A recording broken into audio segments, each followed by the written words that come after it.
Bienvenue au Club 700, un club qui vous attend à tout moment, où vous êtes les bienvenus et toute l'équipe vous salue chaleureusement. Et le pasteur Kofi, il est toujours fidèle au rendez-vous. Oui. Merci. Tu sais ce que ça veut dire? Non. La joie du Seigneur est notre force. Amen. Bonjour les amis. Et même la même joie, elle est aussi votre force. Nous la partageons totalement avec vous. Et vous êtes les bienvenus. Eh bien, voici l'histoire de Jennifer, désespérée après 4 fausses couches. Avait enfin la joie d'entendre la bonne nouvelle, une bonne grossesse, quand les médecins lui annoncèrent une nouvelle pénible et alarmante. Quoi faire? Eh bien, suivez. Je me sentais vaincue et j'ai dit à mon mari, je pense que je ne peux plus continuer. Ça n'en vaut pas la peine. Après avoir eu des jumeaux en 2010, Jennifer Skog et son mari Chris étaient prêts pour la venue d'un autre bébé. Mais chacune des grossesses de Jennifer s'était terminée par une fausse couche. Jennifer voulait baisser les bras. Après la naissance de nos jumeaux, j'ai fait 4 fausses couches au total. Cela a été traumatisant et très difficile pour moi. Les médecins avaient tout essayé et lorsqu'elle tomba enceinte une 5e fois, ils décidèrent de s'y prendre autrement. J'ai vraiment eu une conversation avec Dieu et je lui ai dit, « Dieu, je vais faire les choses tout à fait différemment cette fois-ci. Je vais compter sur toi uniquement et je vais te faire confiance tout simplement. » Nous avions vécu ces grossesses en suivant les recommandations et suggestions des médecins. Nous en étions arrivés au point où nous nous sommes dit que si Dieu voulait que tout se passe bien, il ferait ce qu'il faut. Lorsque la 11e semaine de grossesse fut passée, ils comprirent que leur prière avait été exaucée. Jennifer était impatiente d'arriver à la visite médicale de la 18e semaine. Je me disais qu'on verrait clairement le bébé à l'échographie et je pourrais mettre sa photo dans mon album. Nous allions sans doute connaître le sexe de l'enfant. J'étais très enthousiaste. Ils furent déçus lorsqu'ils apprirent que Chris, qui est officier de police, allait devoir travailler le jour du rendez-vous. Jennifer décida de s'y rendre quand même. J'irai, je ferai l'échographie et puis je te ferai la surprise. Je te laisserai deviner quel est son sexe. Tout ira bien, pas besoin de prendre congé pour ça. J'ai vu le bébé sur le grand écran de l'ordinateur. Le médecin a tout regardé. Elle a pris des mesures, mais quand elle est arrivée à la tête, j'ai vu que tout s'est mis à changer dans son attitude. Le médecin échographiste alla chercher le gynécologue. Il a dit, « Je suis vraiment désolée de devoir vous le dire, mais votre bébé a de lourdes déformations congénitales. » Moi, j'encaissais et je me disais, « Ok Jennifer, tiens bon, pose des questions. » Le médecin expliquait à Jennifer que des parties du cerveau étaient manquantes et que des fluides s'infiltraient dans les cavités. Il ajouta que le cœur du bébé ne se développait pas normalement. Qu'est-ce qu'il va arriver? Il m'a expliqué que, vu le nombre de malformations présentes et leur sévérité, il était très probable que je perde le bébé avant l'accouchement. Le médecin recommanda ensuite de mettre un terme à la grossesse. Jennifer refusa et rentra chez elle pour tout raconter à Chris. J'étais complètement anéantie, épuisée, mentalement, physiquement et émotionnellement vidée. Voir à quel point Jane était affectée a été très difficile pour moi. Malgré ce diagnostic, Jennifer et Chris s'en tinrent à leur décision du début. J'ai dit que je n'allais pas compter sur les médecins, mais que j'allais compter sur Dieu. Alors j'ai prié. J'ai pris ma Bible et chaque verset qui me sautait aux yeux et semblait être pertinent pour notre situation, je l'imprimais et le collais sur un mur de la maison. Jennifer fut particulièrement attirée par Matthieu 18-19. C'est toi qui l'as dit, Seigneur. C'est dans la Bible, alors d'accord, je vais y croire. À ce stade, ils savaient qu'ils attendaient une fille. Ils la nommèrent Lynette. Jennifer et Chris utilisèrent les réseaux sociaux pour demander aux amis, à leur famille et à leur église de prier. Il y avait des gens jusqu'en Israël. Il y avait des gens partout qui priaient pour cette grossesse. J'ai appelé le Club 700, j'ai appelé tous ceux à qui je pouvais penser. Et j'ai dit, tu vois Seigneur, on est plus que 2 personnes ici. On est très nombreux à prier pour ce bébé. Alors j'ai besoin d'un miracle. Jennifer fut transférée dans un autre hôpital, à Hollywood. Tandis que les médecins suivaient le développement de l'enfant, ils commencèrent à faire des découvertes étonnantes. Nous sommes allés voir le médecin pour une échographie de la tête du bébé. Et il a dit, « Ah, mais je vois que son cerveau s'est développé ici. Vous voyez son cerveau? Il est là. » Tout à coup et miraculeusement, la taille de son cerveau avait progressé. Il y avait de quoi se réjouir. Alors nous l'avons annoncé à nos amis, à tout le monde, et ils ont tous dit « Merci Seigneur, gloire à toi ». Ils continuèrent de prier, et le 13 juin 2013, bébé Lynette vit le jour avec un cerveau parfaitement normal.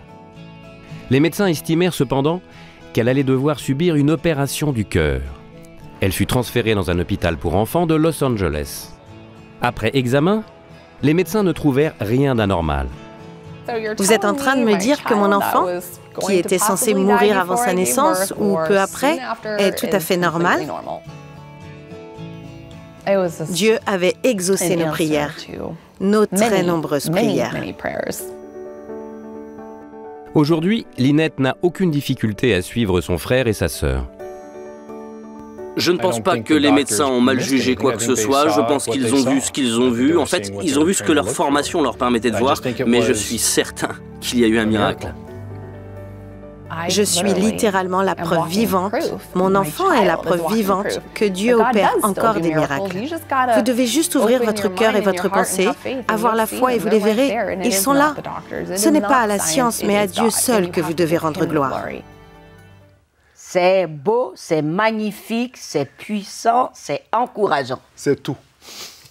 C'est un tout, Massi. C'est un tout. Alors...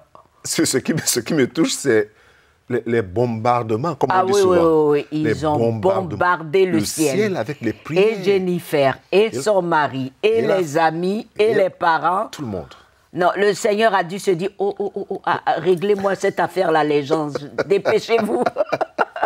C'est encourageant. En fait, on peut rire comme ça parce qu'il y a des gens qui pensent que Dieu n'écoute pas leurs prières. Et qu'il est tellement loin. Et qu'il est tellement loin. Non. Et la prière est plus puissante parce que ce genre de prière, Dieu ne peut pas rester... C'est un bombardement, comme j'ai dit. En fait, Dieu ne pouvait pas rester indifférent. Jamais. Et Dieu n'est jamais indifférent. Ça, c'est vraiment la clé, Massi. Vraiment, on ne peut pas cesser de le dire. Dieu n'est pas indifférent aux prières des uns et des autres. Non. Vraiment, il faut prier. Et puis, c'est du vrai. C'est du... Ah, merci. Dieu est réel. Merci. Il répond, il envoie la réponse.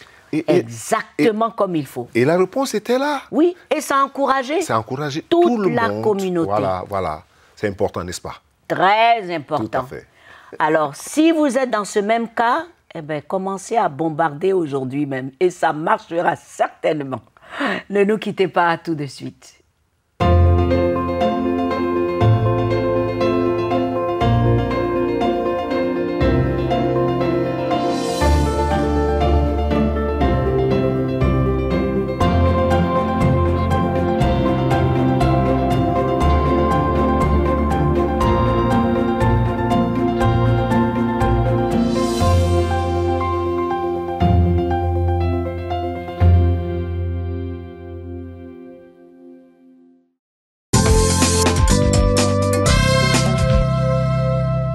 Merci de nous retrouver au Club 700, votre émission préférée. Et aujourd'hui, une autre surprise.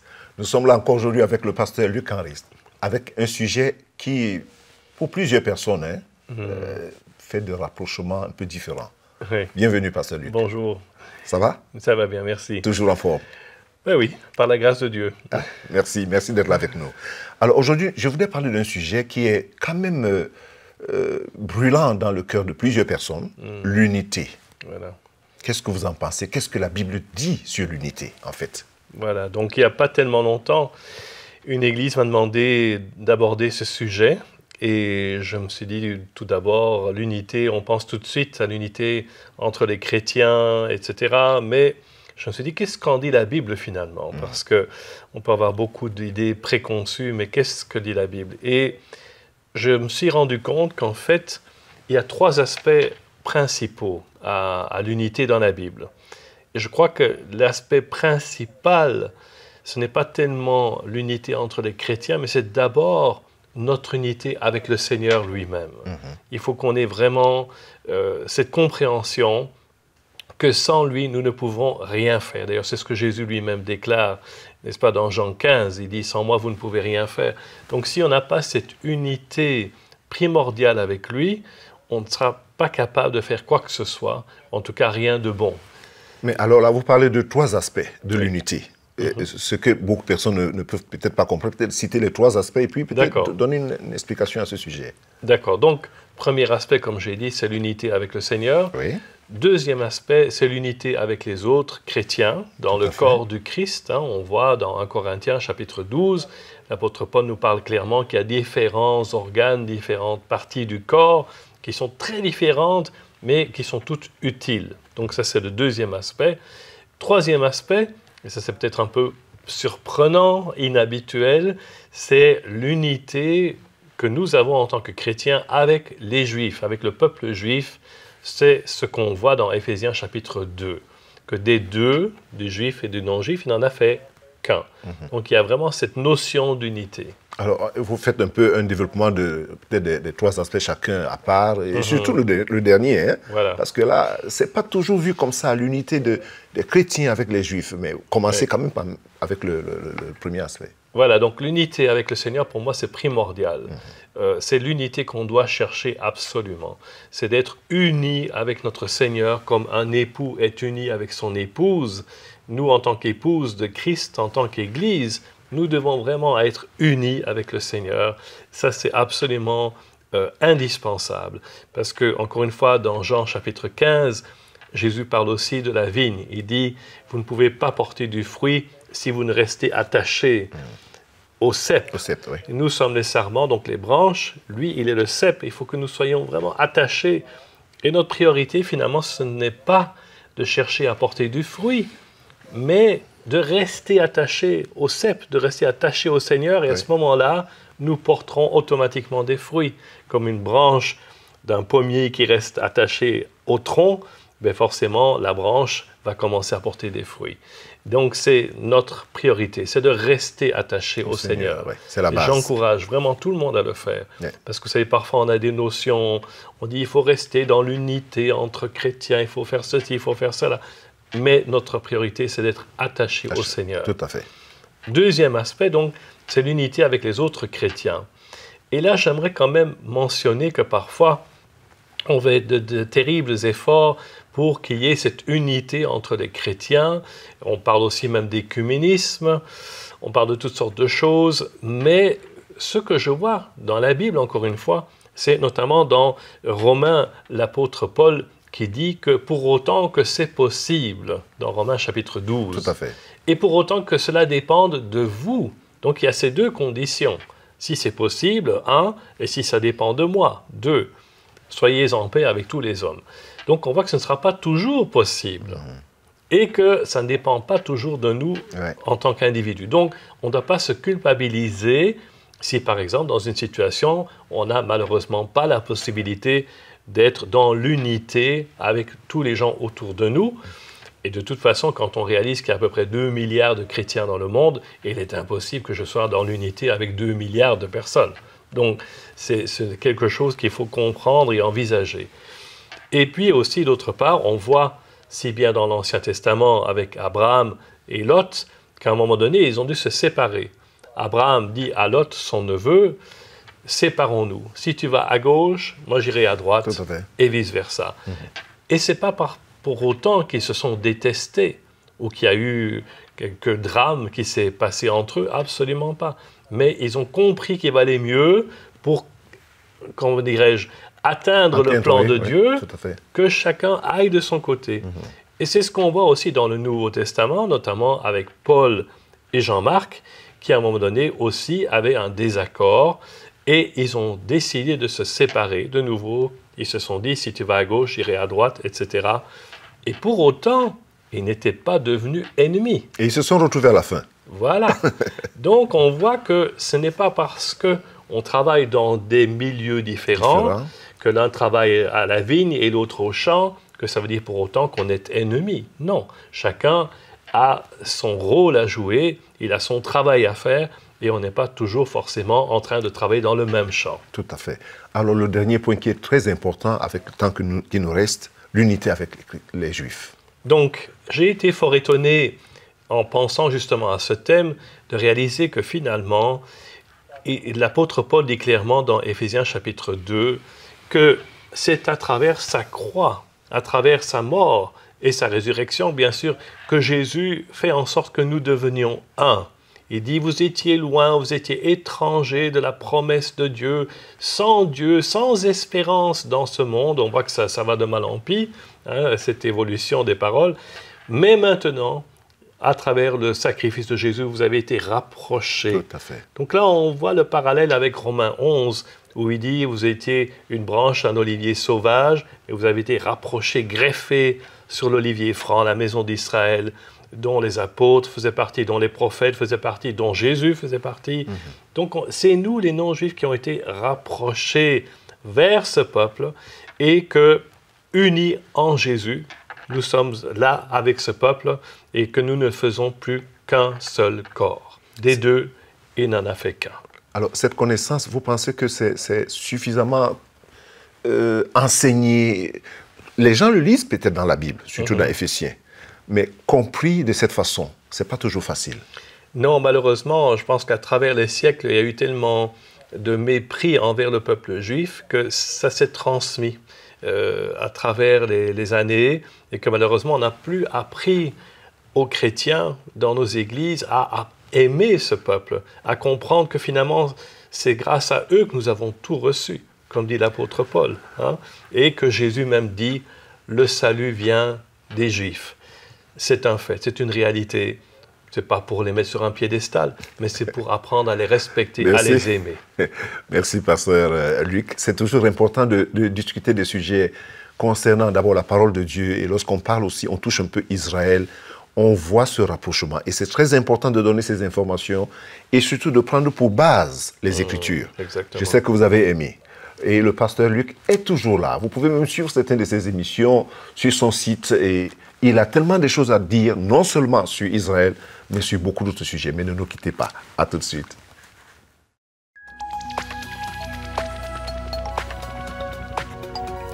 Si vous avez des questions spirituelles, des besoins de prière, ou même si vous avez besoin de conseils, n'hésitez pas à nous contacter aujourd'hui à cette adresse ou au numéro suivant. Nos conseillers sont là pour vous aider. N'oubliez pas, nous sommes là pour vous.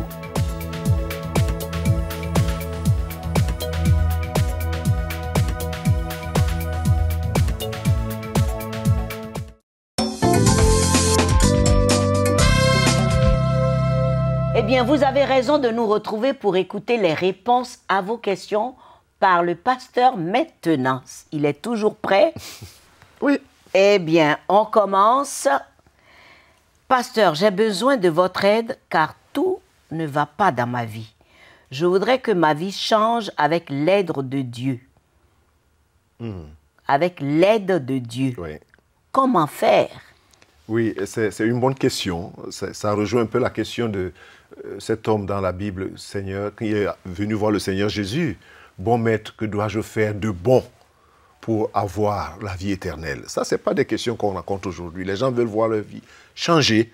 D'autres veulent voir des choses. Ils veulent avoir des choses de Dieu. Mais lui, il pose la question, il veut voir sa vie changer. Alors, le moyen d'avoir une vie qui a changé, c'est d'abord la repentance. Parce que tous nous sommes des pécheurs.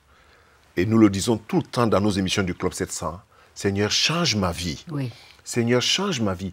Pourquoi je veux que Dieu change ma vie? Parce que cette vie-là ne plaît pas à Dieu. Parce que cette vie-là, c'est la vie du péché.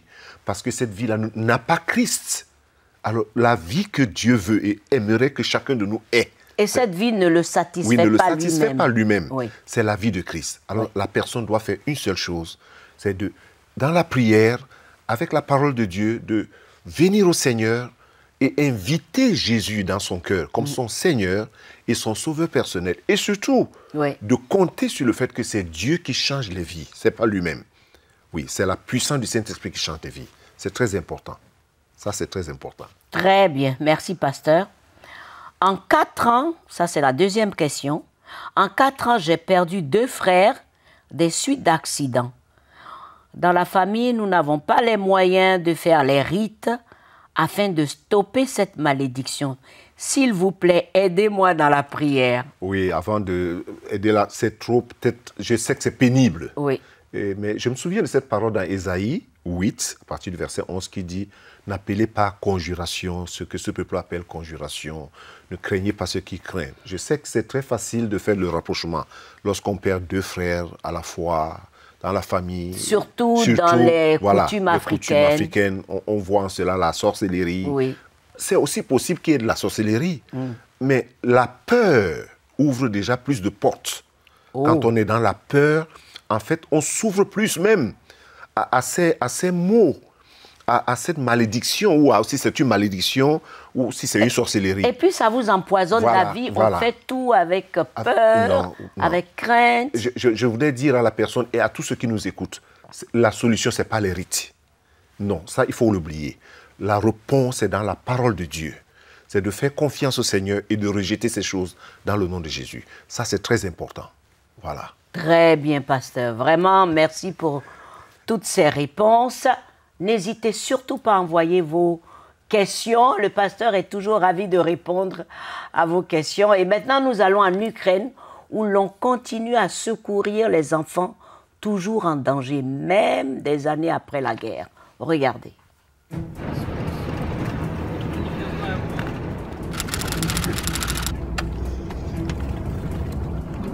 Маленьких детей здесь осталось. Вот, одна из них, вот девочка, которая живет просто непосредственно прямо. Я планирую, что мы все-таки найдем этого ребенка сегодня. Начинается серая зона, дальше нам без военных не добраться. И, к счастью, такие люди нам... Вот у деда по интервью. Слушай, надо у кого-то взять интервью. Дедушку проскочили, надо спросить у него про девочку. Плюс принял, сейчас вернемся. Добрый день. Дедушка, дорогой, скажи, девочку здесь семья живет, вот девочка маленькая, 6 лет. И вы не знаете, где они живут? Нет. А есть дети в селе здесь? Дети все, есть вот еще в где-то селе? У вас здесь в селе есть еще дети? Я вот до той будки там железной. La guerre en Ukraine dure depuis plus de 2 ans maintenant. Le village de Saïtsevo est situé juste sur la ligne de front. La plupart des habitants ont fui cette zone de guerre depuis bien longtemps. Ceux qui ne l'ont pas fait sont très pauvres et ont peur de partir. Notre équipe d'Orphans Promise a aidé beaucoup de familles dans les zones de sécurité en distribuant des produits de première nécessité de manière régulière. Nous avons aussi aidé à la relocalisation d'orphelins dans des foyers plus sûrs. Aujourd'hui, notre équipe se rend dans la zone grise, très dangereuse, où une escorte armée est requise. Leur mission est plus désespérée. Trouver des familles avec des enfants en bas âge et les convaincre de partir. Leur recherche est un succès. Ils ont trouvé cette petite fille, Katia. Nous l'avons trouvée et nous pouvons à peine imaginer le trésor qu'elle représente. Malgré tout ce qu'elle a traversé, Katia est une enfant étonnamment heureuse. Elle est pauvre, mais elle a ses trésors, ses jouets, son papa et sa maman. La guerre a détruit pratiquement tout le reste. Elle nous montre d'où les soldats tirent et où elle se cache, et comment elle protège ses animaux en peluche en leur chuchotant de ne pas avoir peur. Après des discussions, la famille a accepté la proposition de déménagement. C'est une décision importante que de quitter leur foyer avec tout ce qu'ils connaissent, mais ils ont décidé que le plus important est la sécurité de leur fille. Un enfant ne devrait pas mourir à la guerre ou être otage des circonstances. Elle doit aller à l'école, dans les zones de paix, et pouvoir jouer avec d'autres enfants, dormir convenablement et ne pas devoir se cacher dans la poussière sous son lit. Elle doit avoir une enfance heureuse, oublier les terreurs de la guerre une fois pour toutes.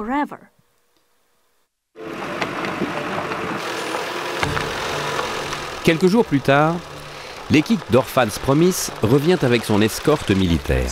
Ils portent des casques et des gilets pare-balles. Lors de leur première visite, des soldats russes ont fait un tir d'avertissement lorsqu'ils entrèrent dans le terrain vague derrière la maison de Katia. Et alors que l'équipe est encore sur place, de nouveaux coups de feu retentissent. Il est temps de vite emballer les affaires de la famille et de quitter la zone.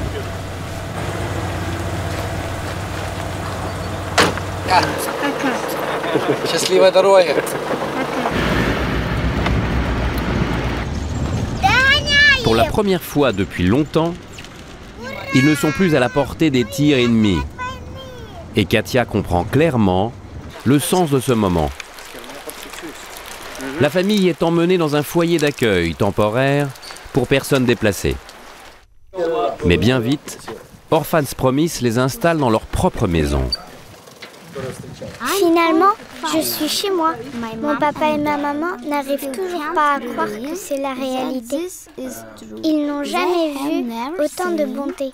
Regardez combien notre maison est belle. Et c'est calme ici.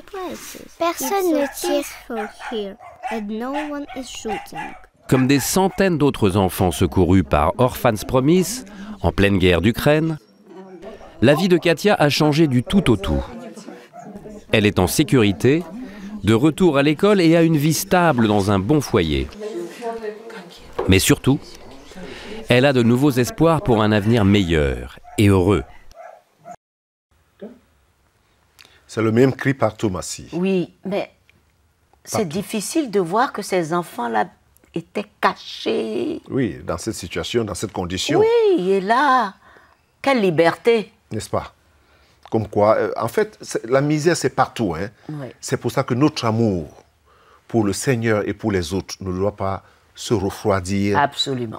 Lorsqu'on est dans des situations, il faut savoir que quelque part, le peu que j'ai, quelqu'un d'autre est dans ce besoin. Et peut en profiter. N'est-ce pas? Et c'est ce qui va nous amener à vous dire, soyez toujours partenaires pour soulager où que ce soit. N'est-ce pas? Sur votre continent ou ailleurs.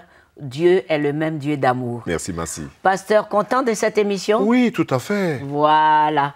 C'est terminé pour aujourd'hui, mais restez connectés sur nos sites Facebook, les bureaux régionaux et surtout sur l'amour inconditionnel de Jésus. À bientôt. Au revoir, pasteur. Au revoir, Massi.